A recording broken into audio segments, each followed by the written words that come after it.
So, muchas veces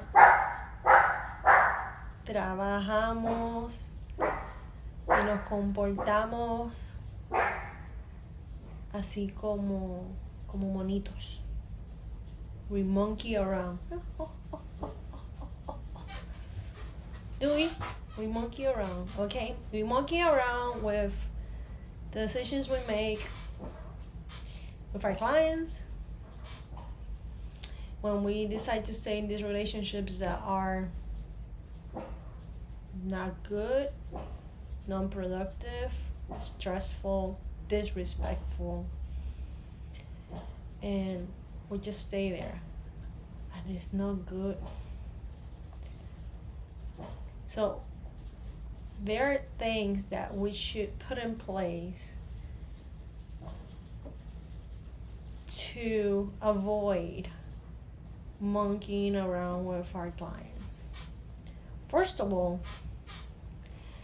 make sure that before you engage in that project, you set expectations regarding behaviors. For example, I expect you to be respectful.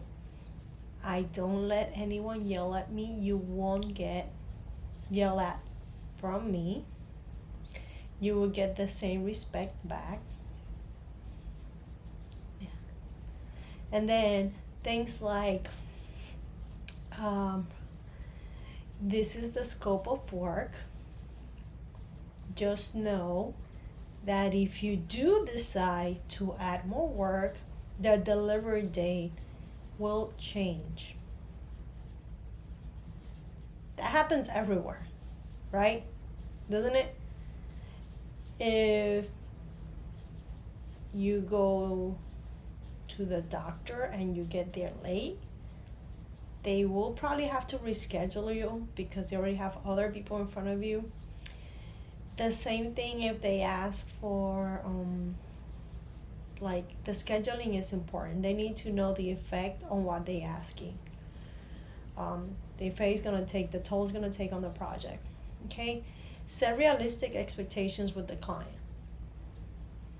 Don't lie to yourself. Don't lie to the client. Don't put yourself in a position where you're just like running around like a chicken without a head trying to meet this rush request from the client just because they just came up with something that wasn't part of the plan. Or maybe to meet that expectation, then something else needs to come off the project. Regardless, make sure you're clear about that. The other thing is, new requests, evaluate what it's going to take. Make sure you're in your contract. It says if this is a new request, then there's a change request, a change order that will be billed differently from the rate of the project. And then you let them know the effort is going to take, what that translates into money and time, and then let them decide if they want to go ahead with the change or not. Regardless, there's going to be an impact on the delivery of the existing project because now you have to do something else, and that needs to be clear. What else? So, clients love to change stuff. Let's talk about reports. You're designing a report for a client, and they want you to change the report 20 times because they don't like the font, because they want this number to go here, because they want the style this way, that way, whatever. I don't remember the exact thing that happened with one client, but I think like the logo was changed like 17 times in a day or like in a week. I don't remember the exact terms. That is crazy. It's even crazier that people just went ahead and did it regardless of the impact on the project. So yeah, how many changes, how many revisions to a report, for example, are included within the scope of the project. If you want additional revisions, then there's going to be a cost associated to it that should be in the contract. And again, how much will it cost? How much time? The impact on the project. Let the client decide whether or not they want to go ahead with that.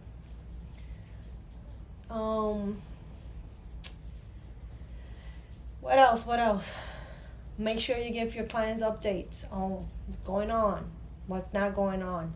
Also, let the clients know, hey, this is the plan, but if you don't give me the information I need to proceed, if I expected that information on a Monday to deliver something on Friday, but you deliver on a Wednesday, do not expect the delivery on a Friday, because now we have a 2 or 3 day delay.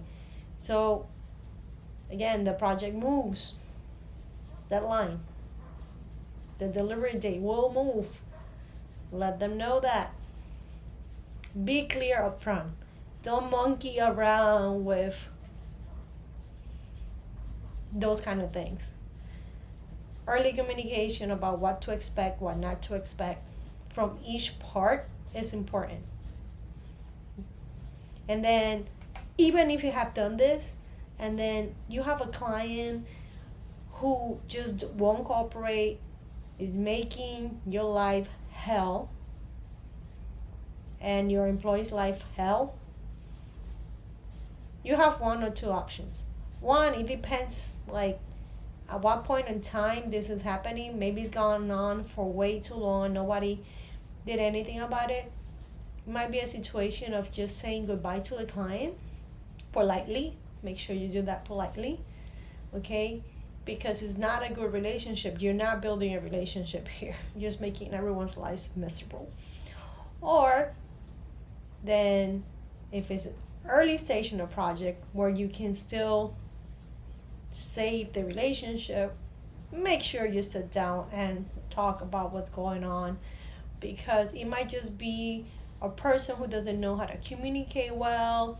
It might just be styles. It might just be misunderstanding.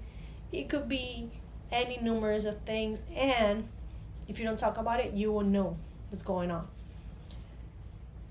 Then this one is important. Face-to-face communication, virtually or at the place, at the office, at whatever it is, whatever you guys are going to meet, is better than email, chats, because you can see the person, there's a connection there. If everything else, you could put any kind of connotation to it. You could put feelings, depending if you like the person, if not.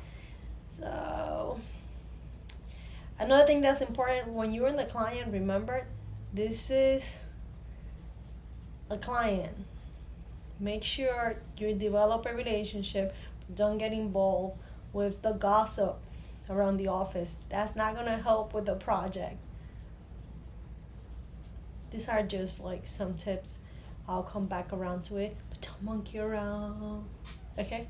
Bye.